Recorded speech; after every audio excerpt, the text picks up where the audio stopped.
there he is. Hello, Dr. Zach. How are you? So good to be with everybody. So glad to be on with you, Mona. Thank you so much. It's such an honor.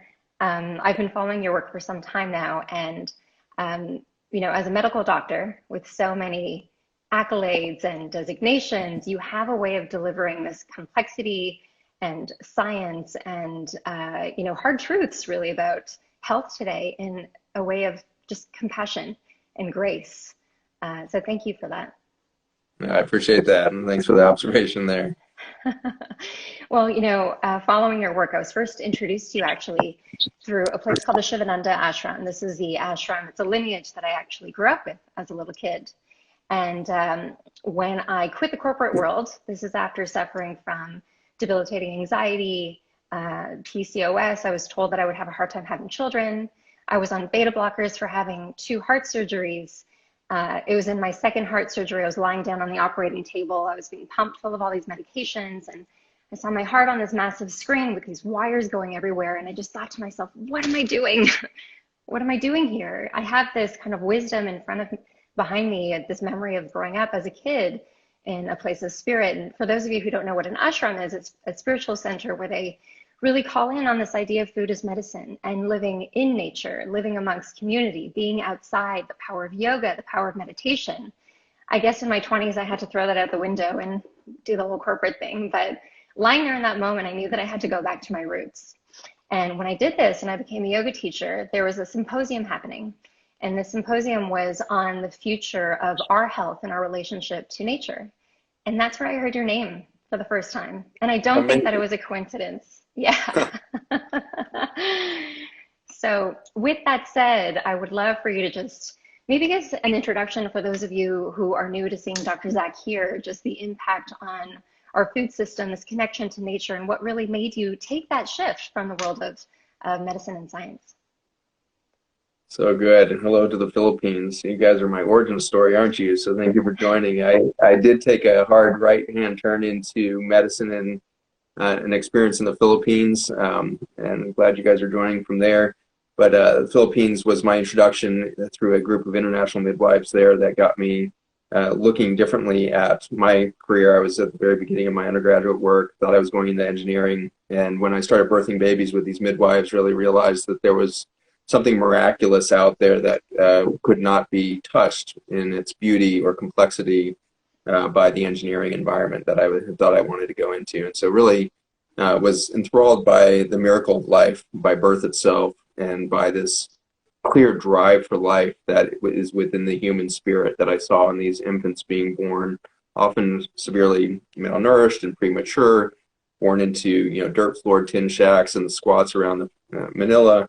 And I just saw this human spirit and this joy within women and children that was a complete mind blow to me. And so that was my origin into this transition into medicine. And then you fast forward 20 years from there, and it took me a huge arc through the traditional medical doctor MD route, allopathic medicine, for me to realize that I was maybe going the wrong direction. And by that time, I had gotten subspecialties in internal medicine, endocrinology, and metabolism. And my research was in chemotherapy development and working with nutrients from food, specifically vitamin A in that case, that can help kill cancer cells. And so I thought I was very holistic in my mindset because I was thinking around, natural nutrients as a killer for cancer and things like that. But as I started working with patients in my first clinical trials with the drug I developed, it turned out that my very first patient in my clinical trial really revealed something profound to me, which was that no matter how good I got at creating chemotherapy, no matter how safe those chemotherapies get, she pointed out that her cancer was not caused by a lack of chemotherapy. And so that was kind of like your moment on that bed, looking at your own heart with all these wires, and it's that moment where you're like, hold on a second, where am I going? Maybe technology is not the solution for this miracle that we call life. And so that was a big pivot point for me. My work in nutrients took me into the idea of nutrition, which it was a new idea for me. After 20 years in medicine, I had not been taught nutrition. And a great book got released called Neil Barnard's Program for Reversing Diabetes. I trained at the third best endocrine program in the world, and nobody had mentioned that you could reverse diabetes to me. It's like this amazing, aha moment. And so I tried to launch a nutrition center at the University of Virginia. And ironically, the dietitians there were my main block to success there, because my program for a plant-based diet that I wanted to implement didn't fit into the food pyramid that had been developed by food industry stakeholders back in the 1970s with absolutely no science behind it, but that it had informed national and international spending around food systems, including, our commodities, crops, USDA, crop insurance, all kinds of, corruption all the way down the route, keeping us from making these transitions. So I ultimately left the university in 2010, started a nutrition center out in rural Virginia in one of the most impoverished food deserts in the state, and that was my introduction into starting to dive deep into the influence and impact of food systems on human health, and realized very quickly in the first 2 years of doing that food that used to be medicinal, kale, Brussels sprouts, broccoli, were no longer having the effect we would expect them to have. In fact, I was seeing a lot of my patients increase their inflammation and dysfunction on these healthy diets, and so that forced us to look much deeper into soil and chemical farming practices to understand this intersection between human disease and food, which always before that was human health and food. Medicine is within your food, 4,000 years of belief around that. The ancient Chinese medicine structure saying that 2,000 years ago, Hippocrates and the like. So that all was true until about 1996, and then we polluted the system of food production. And since then, food has become a huge harbinger of disease. And that's how I end up here with you today.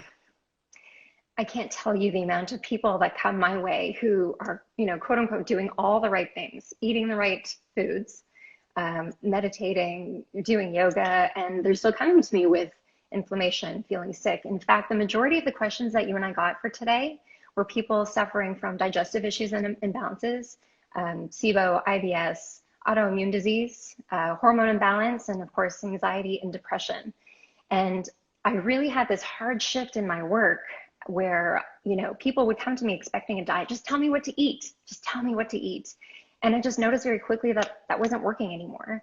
And ultimately what had to happen is the removal of fear and this kind of shift in personal vibration first to even allow any of those nutrients to manifest within the body. I think something to really paint the picture for a lot of people here is the farmer's footprint. Your work around this in the documentary. So glyphosate obviously has been the most impactful thing to our soil system and the quality of the food today, which is why the kale and the broccoli isn't working the way that it used to. But maybe this, in terms of your work with cancer and the relevance of autoimmune disease that we're seeing today, the rise in obesity, anxiety-related disorders, and diabetes that's happening right now. Yeah, it's so interesting. So many of the disorders and diseases that you mentioned there really were either trace in their prevalence in 1992 or completely unreported. And those include things like chronic regional pain syndromes, fibromyalgia, gluten sensitivity, gluten allergies called celiac disease. These things were really non-existent. I didn't get taught that at all in the early 1990s when I was going through all of my training. They just didn't exist, and large full celiac disease was unheard of. And now you fast forward to, just that 10-year period between 1996 and 2006, and that 10 years, it wasn't like suddenly there was a new thing. There was a new epidemic. Like it started to surpass things like back pain, which had always chronically been the number one complaint in any family medicine office, was suddenly chronic fatigue, chronic pain syndromes, major depression, mood disorders, the whole emergence of the attention deficit hyperactivity disorder in the 1990s, the explosion of autism between 1998 and 2008, which accelerated again from 2008 to 2018. So we're seeing this huge collapse of human health. And as I peer deeper and deeper into the biology of that, you find out that it's because humans cannot be healthy on a sick planet. It does not work. We are not an isolated biologic system. And the work of our group and many others around the world now has been demonstrating that the microbiome, the bacteria, the fungi, the protozoa, all of these extraordinary single-celled creatures that live within us far outnumber the human cells within our bodies, and in fact do far more work than the human cells do to produce the health we have. to put that in a nutshell, we are in the biggest scientific revolution in history over the last 10 years when we discovered that human health does not center itself upon the human cell. It's so destructive to our concepts of what is cancer, what is heart disease, what is depression, what is acne, from the benign to the killers. We always thought that the human cell and its dysfunction was at the center of disease or health. We find out that's not true. It's the health of the ecosystems within our bodies and the ecosystems around our bodies that dictate either our health or disease state. And so each of you who are suffering with these conditions, I want you to know this is not a personal weakness. This is not something you inherited from your mother and father. This is not something programmed into your genes. This is not a permanent condition for you.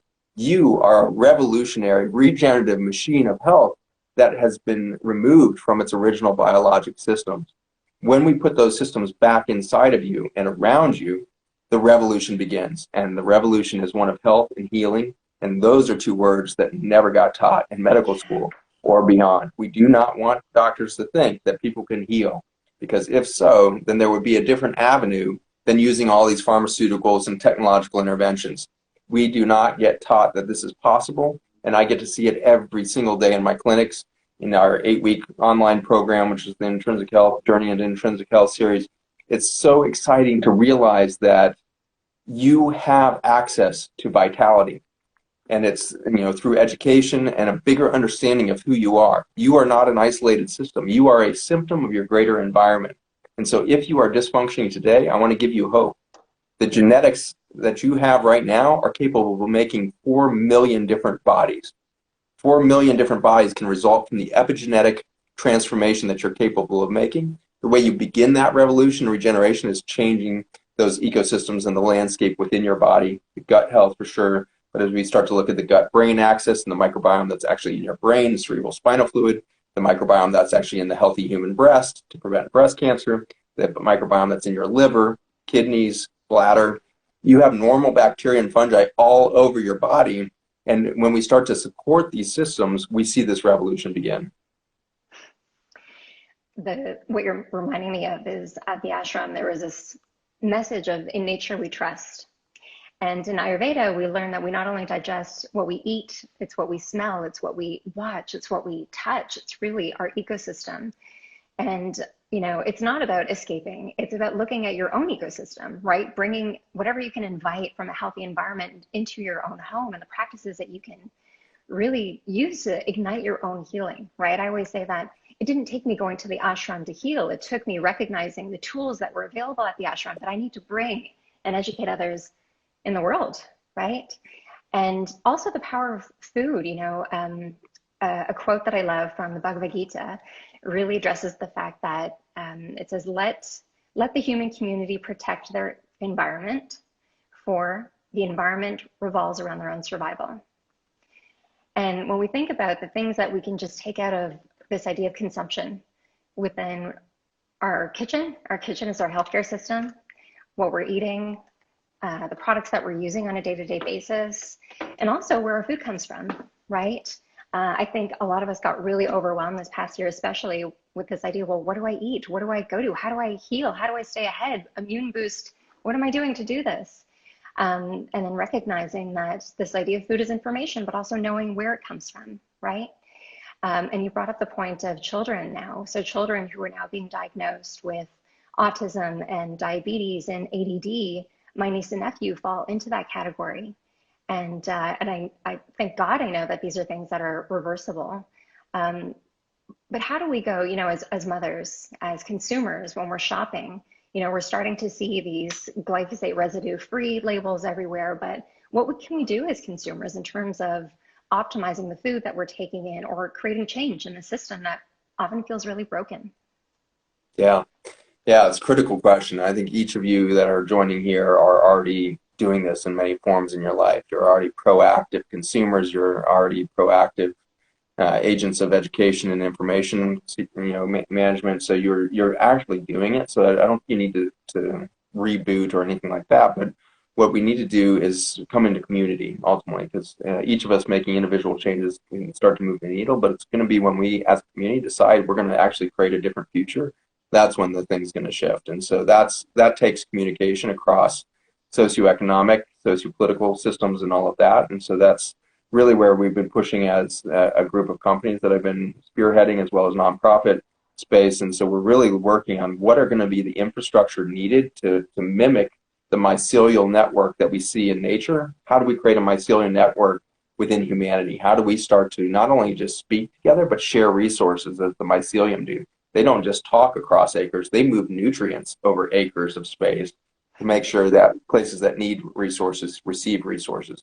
People that have excess or areas that have excess are able to export those effectively to support the rise of the entire farm or ecosystem, not just make sure the corn is the healthiest thing in the monotony of the world. And so we need to think about how do we deprogram psychosocial and or socioeconomic, sociopolitical structures so that we're no longer basing our reality on slavery. This nation was built not on freedom. This nation was based on stealing territory from First Nations people and enslaving them or African American slaves into this space. Obviously, just African slaves initially, and ultimately their arrival and their naturalization into this space has not resolved. There are not reparations for that process of slavery, and you see it through every economic and sociopolitical environment around us. Our food system today is a slavery-based system. We have outsourced the vast majority of abusive behavior, humanitarian crisis to either migrant farm workers in the United States, or by and large, a much larger percentage of the food you eat off of Whole Foods or whatever, to farmers in third world countries that are being paid slave labor type wages or just subsistence level survival kind of environments that they're living within. And so the humanitarian abuse of this system has to be at our foundational understanding of how we're going to move forward. It's not about just taking care of soil and rebuilding a microbiome. We need to rebuild the humanity within us. We have lost our humanitarian roots. We need to start to love one another much richer. We need to start to tap deeply into a reverence for human life and realize there is no system that is going to exist in the current economic structure that's going to allow us to create the revolution we absolutely need to prevent our own extinction event in the next couple of decades. And so we have to change at the beginning of respect. And when you find reverence for your fellow human, I believe you'll find reverence for the tree outside. You'll find reverence for the microbiome that you can't see under your feet. You will find reverence for the stars that shine down that you may have not seen in years because of the light pollution in your city. Step out into nature. Get out in the high desert. Get up on a mountaintop and have reverence for that moon. Have reverence for those stars. Feel that in your body and say, what are we going to build differently? And so while our nonprofit is focused on regenerative systems and farmers' footprint and all that, got a lot of traction on bringing attention to the need for change for human systems. Our new studio, which just launched, is called Renourish. And Renourish is taking stakeholders from around the food industry, tech, finance, all the people that are involved in CPG companies, all of this, bring them together and show them the humanitarian crisis within the system and show them that reparations have to be made in the very level of economic justice and technological justice at the grassroots level for us to ever get to the conversation about how soil is going to be treated. We must treat humans with dignity, and that will take us to a reconnection with Mother Nature itself. And just how powerful that is. I mean, if this was part of our day-to-day conversation, rather than this, at surface, how are you, if we were really to deeply connect over the things that we're doing and how we want to be proactive or how we're feeling. I often laugh when you ask somebody how they're feeling. They'll say, "Oh, I'm stressed. I'm busy," and it's like busy has become this emotion, and it's complete void of connection and interaction. And one of the greatest gifts from growing up at the ashram was we would sit in community. We would sit within nature's. Our feet were dug into the ground. There was no electronics or anything.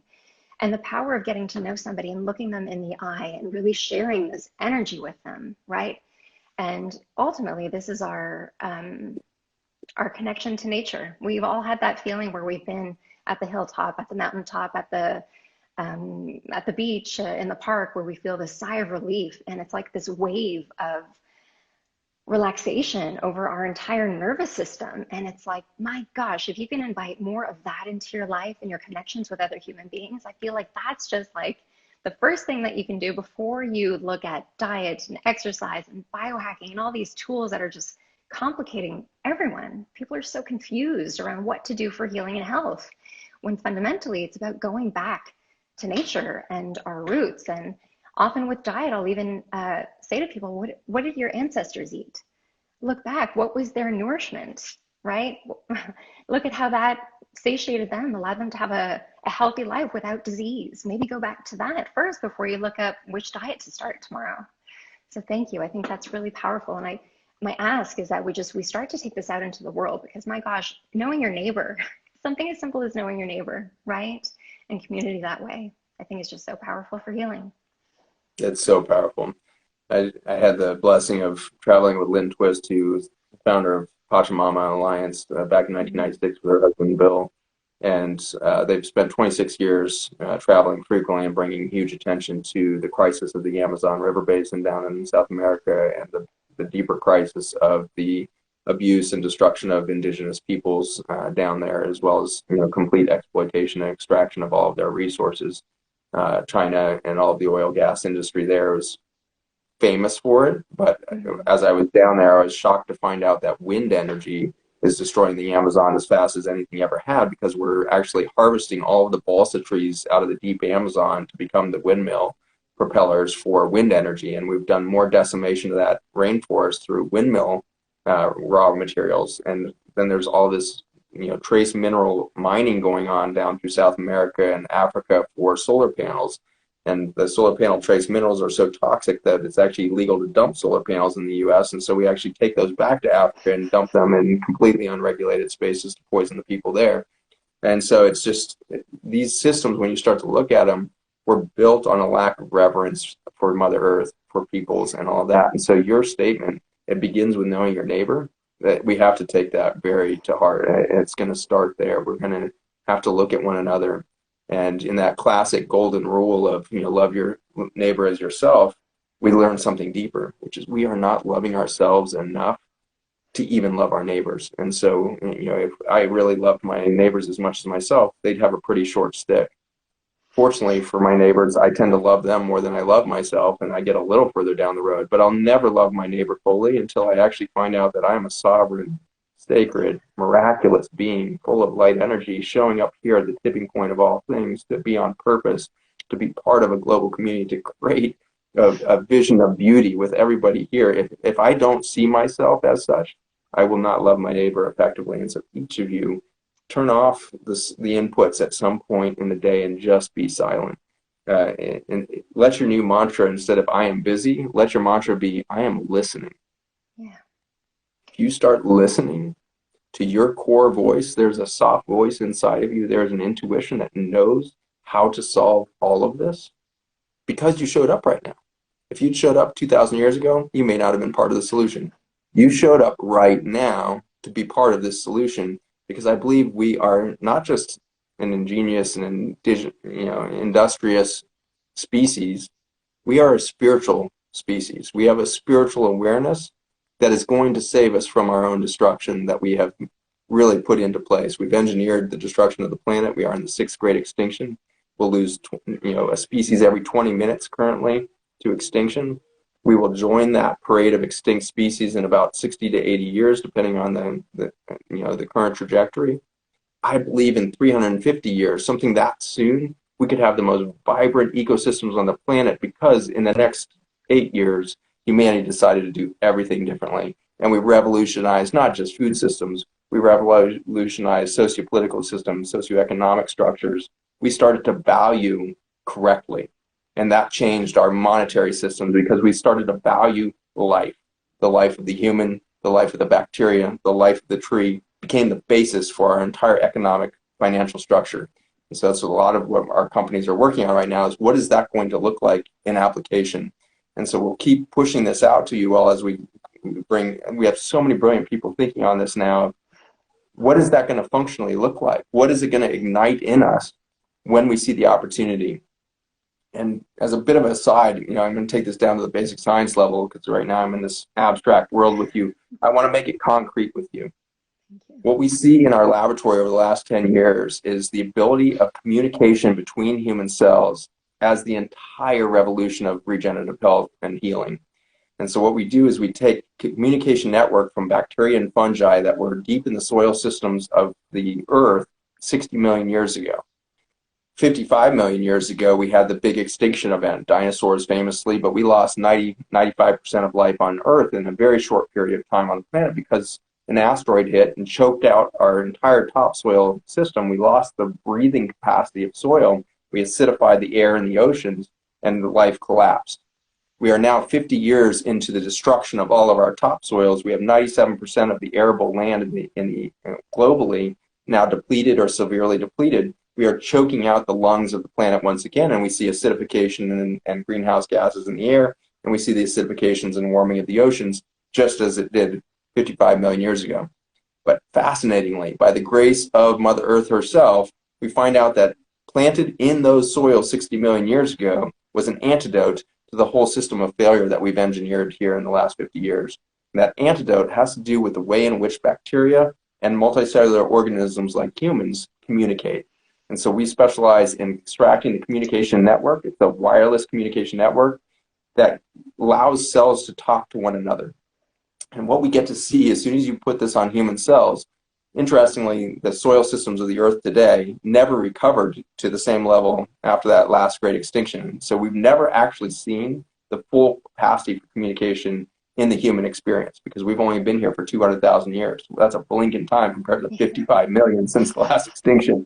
200,000 years, we just showed up and we've never seen the full capacity of biology on Earth because the soil systems didn't have a co-creator. We were struggling back for 55 million years to create soil systems, and then we destroyed it in the last 50 years. If we become co-creators, and this is what all of our regenerative farmers are becoming, they are becoming co-creators with Mother Earth to create rich biologic systems. But right now, we're dependent on this fossil record of the potential of life. And so we extract from these fossil soils a communication network, and we put that into a liquid supplement to put across gut membranes, blood-brain barrier, kidney tubules.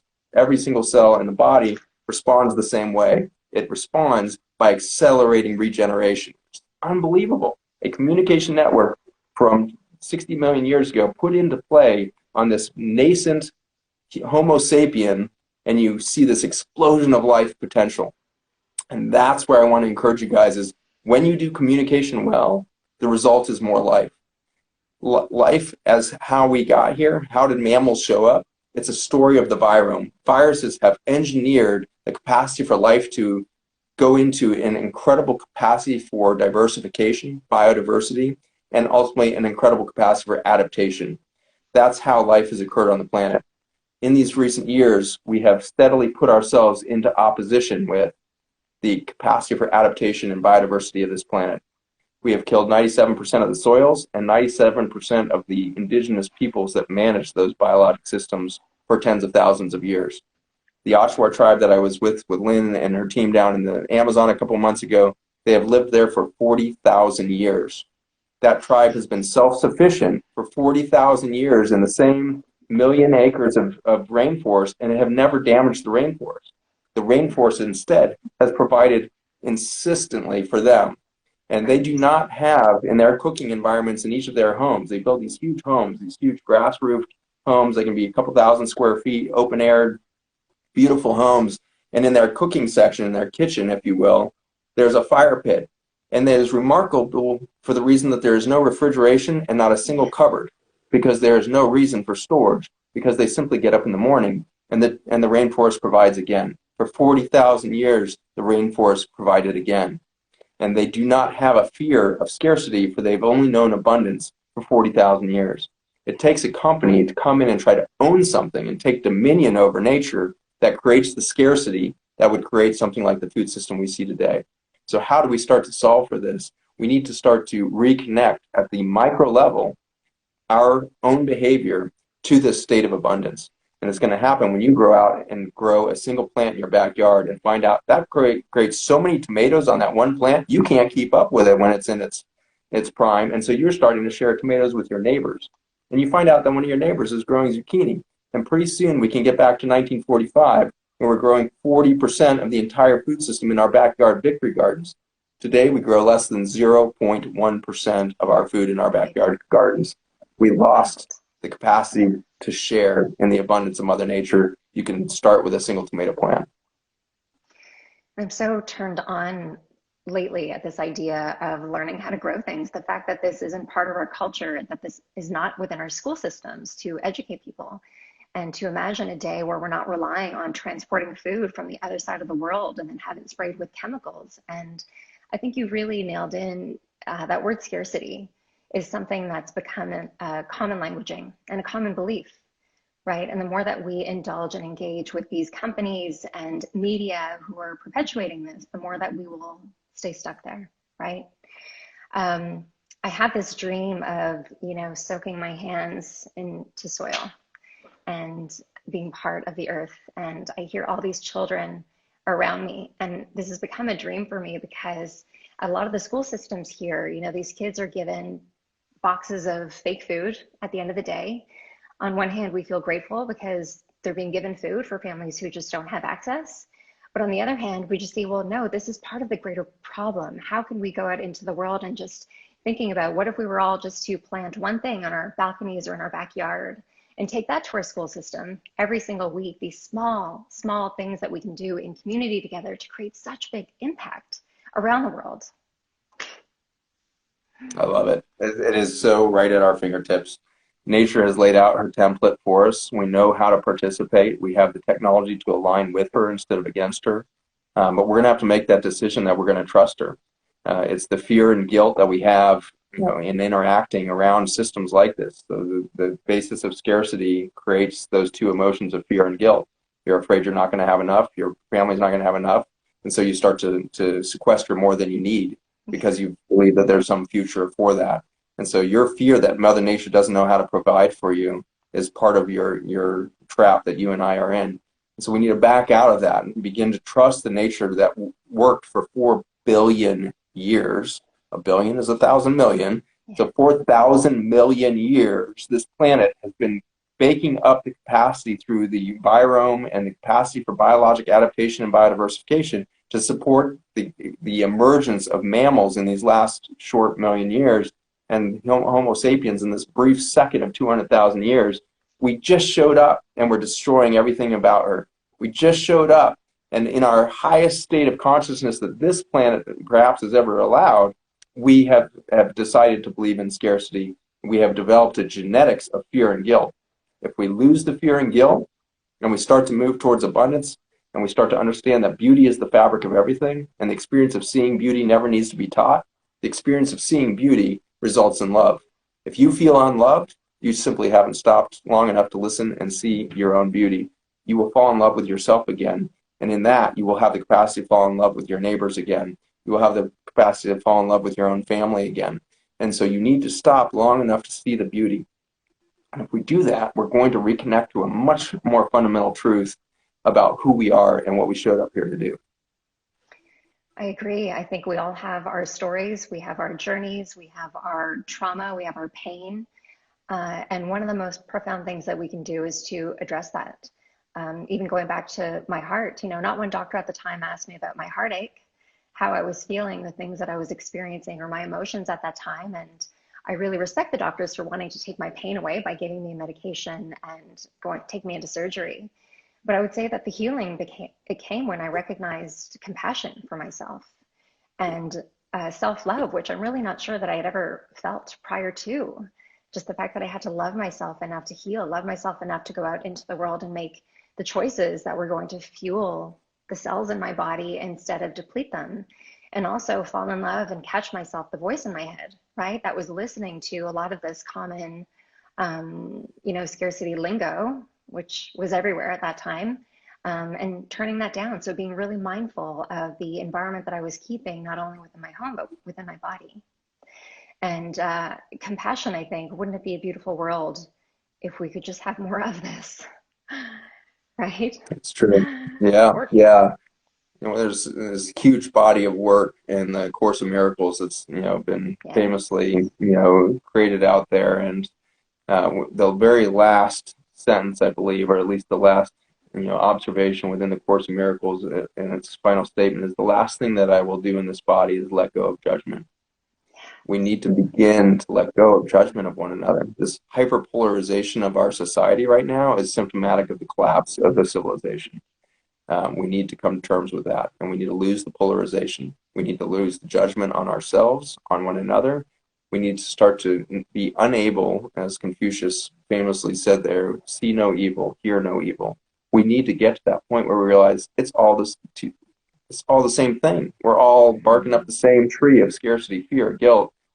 We need to let go of the belief of good and evil, darkness and light, and we need to understand balance. There has got to be a balance in every conversation. There needs to be a yin and yang. If you aren't engaged with enough diverse community to hear something different than what you're thinking already, then you're wasting your time. You're not living.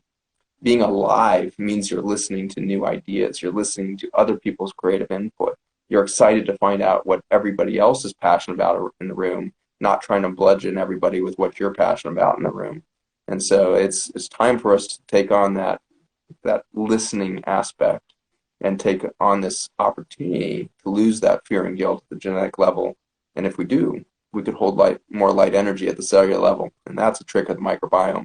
When you reduce the stress of an organism, it can hold more light energy. And that light energy is released by the relationship between bacteria in your gut and beyond, and the mitochondria, which are tiny little bacteria that live inside your cells. And the conversation between the plant, the bacteria, and the mitochondria is one of liberating light energy from the carbon molecules, the carbohydrates and the fats that were in your food. Those were put together by sunshine combining with CO2 in a plant plastid that again gets digested by a bacteria in your gut, then passed on to your mitochondria to release light energy, to release the sunshine within every single cell of your body. 70 trillion cells within your body are releasing sunshine. You have a whole system of fiber optic cables running between each of your 70 trillion cells to passage that light energy from cell to cell so that you know who you are, because that light energy has a wavelength to it and it carries information. And the information that you wake up with that makes you know who you are this morning is your vibration of light energy. You are an angel among us. If you're listening to this and you are alive, you are a light being vibrating at the vibration of you. And that is pretty exciting. And if you want to know what life feels like, what being alive feels like, I want you to give somebody a 45-second hug. Hold on to one another. And you will feel the light energy pulsing out of that human being. You have not listened to the vibration of your partner. You have not listened to the vibration of your child. You have not listened to the vibration of your neighbor if you've not held on to that hug. Hold on to that hug. Stop the chatter in your head long enough to listen with your body and feel the vibration of another human being and be in awe. It is phenomenal reality that we live in. We scratch the surface when we believe we know somebody. You know nobody, because nobody's giving you the opportunity to see them completely because they haven't paused long enough for a long hug. So hug the hell out of each other and find heaven in one another. Absolutely. The heartbeat is a vibration in and of itself, right? Two heartbeats coming together to be able to feel that in another human being. That alone, the feeling, the thought of the feeling brings a sense of joy. Um, Going back to vibration within our microbiome and light and energy and nourishment that we feed ourselves. I try to teach my kids about the vibration of food and understanding the things that come from boxes or lack or void of sunlight and vibration and the nutrients from Mother Nature. And the foods that they can essentially, with this tagline that's so popular, building the rainbow, feeding your flora and stuff like that, so that they really get the impact of food. So when you speak to this, outside of, us walking away today and focusing on the sunlight and the food and the energy that we are growing, antioxidants and phytochemicals and phytonutrients, can you speak a little bit about the flora, feeding your flora, prebiotics, and the science that you've seen really behind this? Yeah, biodiversity is key. We are so reductionist in our belief systems about gut health, just as we are in economics and politics and everything else. The reductionist belief about gut health is that a probiotic will fix you. A probiotic is 3 to 7 species. Your healthy gut flora, we now know through the American Gut Project and the work of Jeff Leach over in Africa, is that in indigenous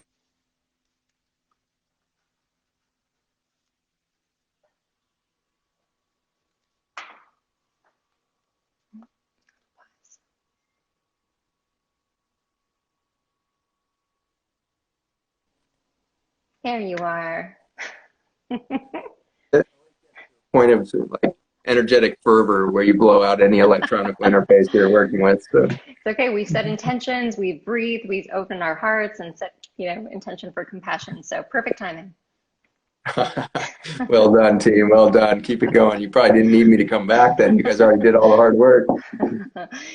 Well, welcome back. So we were talking about vibration and energy through food and biodiversity, the importance of our diet that way. So I'll let you take that over. I love it. Yeah, so the opportunity for shifting this reductionist approach with the work of the microbiome, looking at the optimal gut having somewhere around 30,000 species. So when we take 3 or 7 species of a probiotic and say we've got gut health, we end up planting the same monocrop that we did across all the arable lands in the world when we planted corn, soybean, and wheat. And so we went at the same time of doing that, and we planted 3 species of bacillus or lactobacillus and said, hey, you've got gut health. And we kept in this reductionist belief system that you could take a pill to replace this nutrition system that had allowed for the biodiversity to occur in the first place. And so in that ever-present desire for a simple fix or for convenience, we dial ourselves away from nature. Nature wants inner engagement. Nature does not allow you to cheat. She wants to be part of you. She wants to be integrated into your life. And she has offered an enormous amount of opportunity in the form of our diet. And so as we start to look at what is beyond probiotics, we need to lose the concept of probiotics and quickly move to an understanding of nutrient density and nutrient variety. And to do that, we need to really recreate the food system, which starts in your backyard, grow that tomato. One of my colleagues that works at my company, he's got this explosive garden in the desert of New Mexico, like just ludicrous sized tomato plants. Like they look like tree trunks, growing out of the soil system that he's developed. And when you taste one of these tomatoes, it blows your freaking mind. You've never tasted anything literally so sweet and layers of umami and just like mind-blowing tomato, because nature integrated all of her facets of complexity into it through the microbiome of that soil, through the macro ecosystem of the soil, the earthworms, the nematodes, everything else in there, creating this opportunity. So even before you ask what variety of food, you do want to ask what soil was it grown in. And that's where you need to know your farmer. And so get engaged. Before I tell you what to eat, I want you to know who grew it. And so know your farmer. If it's not your neighbor, if it's not your backyard, know your CSA, know your community supported agricultural project nearby that allows you to buy an enormous box of produce that you're going to have a hard time keeping up with over the course of the week before that next big box arrives. You want to know that farmer, know how they're having reverence for their soil systems, how they're growing their business in a humanitarian fashion, how the farmer becomes the epicenter of that economics again. So CSA is a powerful tool that all of you have at your availability now. There's no community in the U.S. that doesn't have access, at least seasonally, to a CSA. You've got things like Green Polka Dot Box and lots of other ones that go year-round. There's a lot of debate as to whether those are right, as good as they could be. I don't really care at this point. It's better than not knowing anything. And so it's a step in the right direction. And so it's get engaged, know your farmer. If you're in a CSA, go to the volunteer days and get your kids out or get your community out onto that garden and know that soil yourself. The smell of humus, the moisture of that top layer of soil is addictive. Once you've smelled that, you realize that is literally what I've been missing from my life. You'll get your feet in there, you'll get your hands in there, take the gloves off and touch the soil. Allow the electrical energy within the soil systems to reduce your inflammation, reconnect you right there. So start this energetic process of getting engaged with food.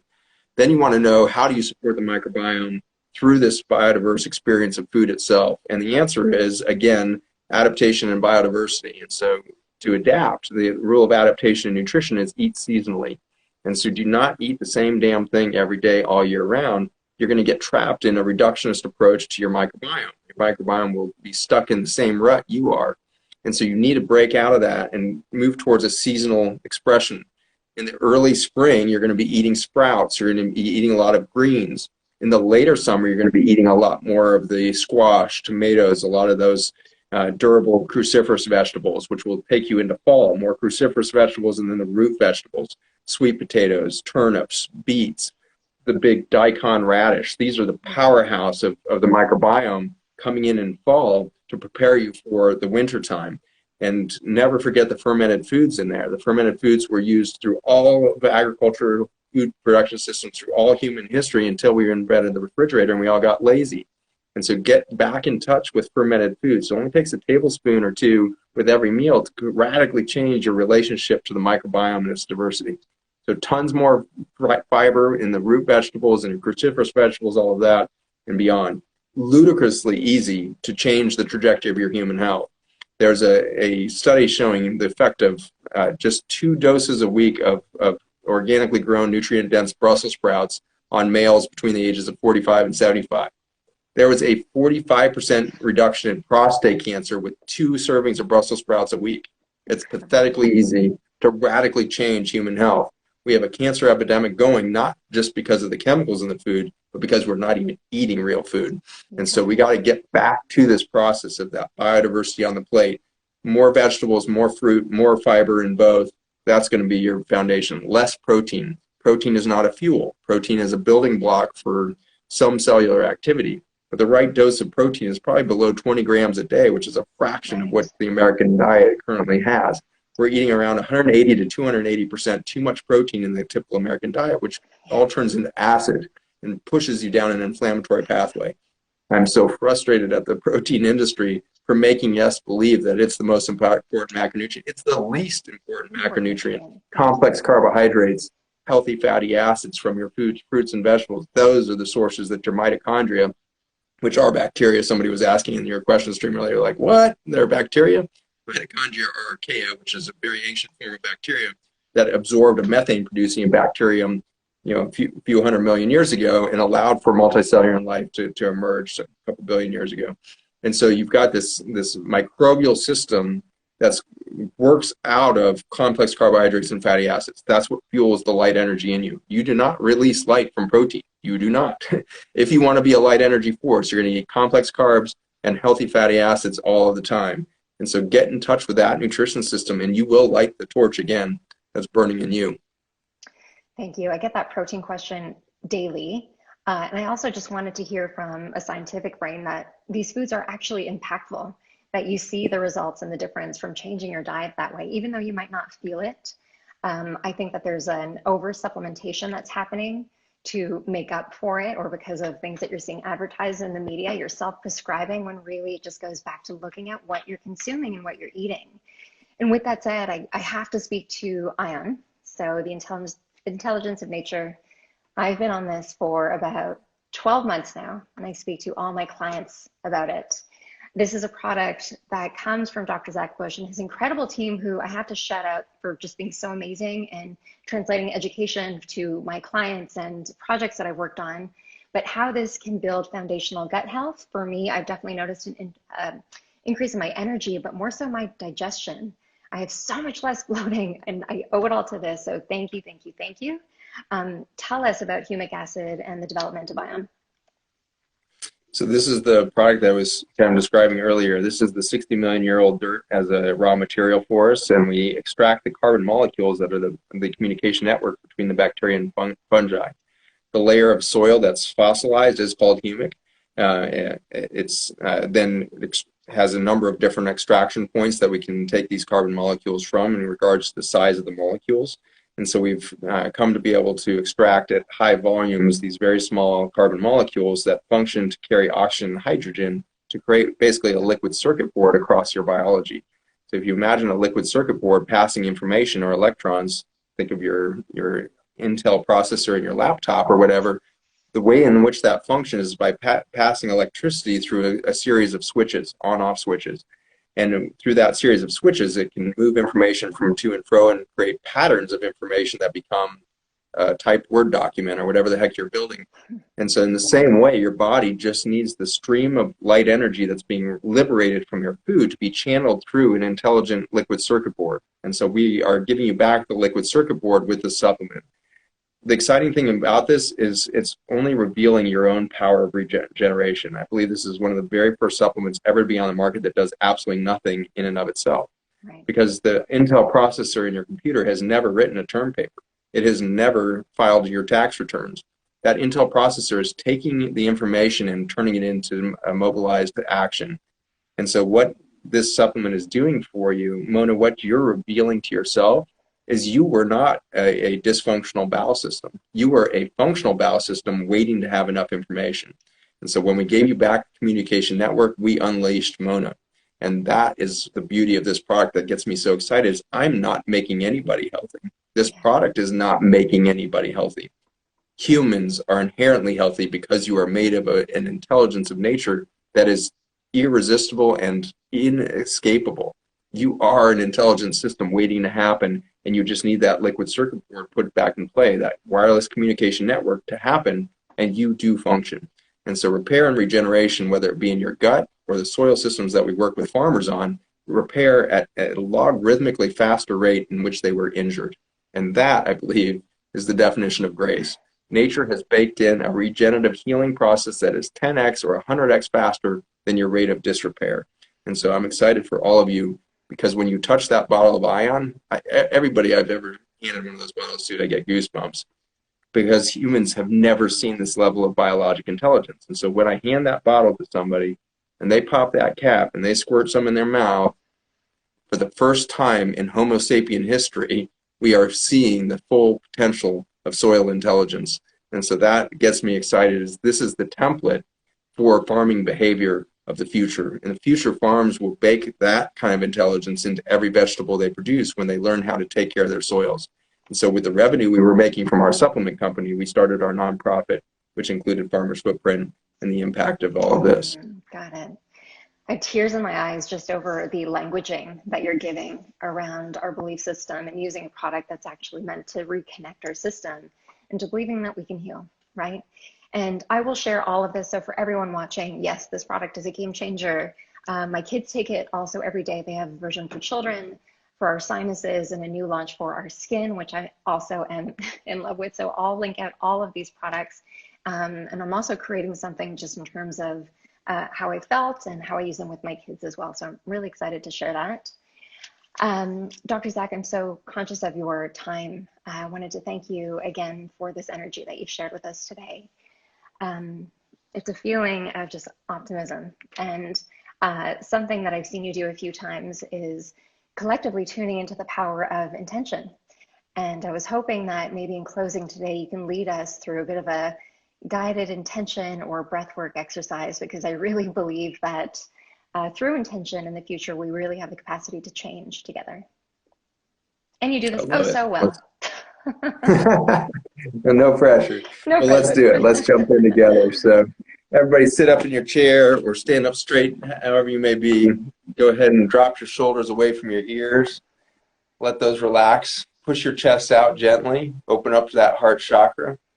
Close those eyes and let your attention travel into the sensation of being alive right now.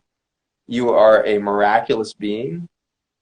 You were born of the light energy from sun and soil coming together in the plants that would have fueled your mother and father into the health and vitality that allowed them to reproduce. They became a portal for a soul that is ancient. You jumped into a human body that was mechanized by the simplicity of biology, expressing the complexity of physics. It is light energy manifested in its particle state in a body, and you are vibrating right now. So I want you to tune into your own vibration right now. Where do you feel a buzz? Where do you feel a sense of flow? That vibration is who you are. You have the potential to hear yourself. So tune in right now. And I want a gentle smile to spread across your face to realize that you are real. Our lives have become so abstract. We are distracted by such abstract concepts, fears, emotional trauma, physical trauma, sexual trauma, spiritual trauma. I want you to realize in that pure vibration that you're feeling within you, there is no memory of any of that trauma. The vibration of your soul is intact, unharmed, and ready to express itself fully. To be able to embody that, you're going to have to let go of the past.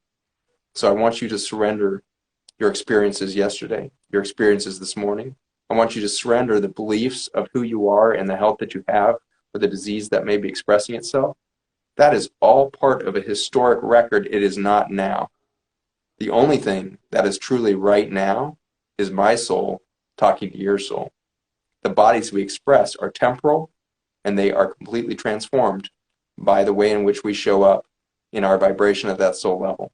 So listen in, find that vibration, bring your attention and your intention in line with that vibration, and surrender the expectations of the beauty that you're going to express.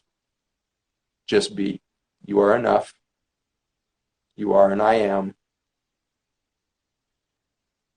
There has been no mistakes or failures in your journey. Every closed door, every blocked pathway was there to change your direction, to bring you to this moment, to realize we were living a very small version of our full potential. And so align with that vibration and get ready for acceleration as you stand still and learn to listen. Peace to all of you. I love you. I'm honored to be a part of your community. Thank you so much. My soul is releasing tears. It was very beautiful. Thank you so much for sharing your energy.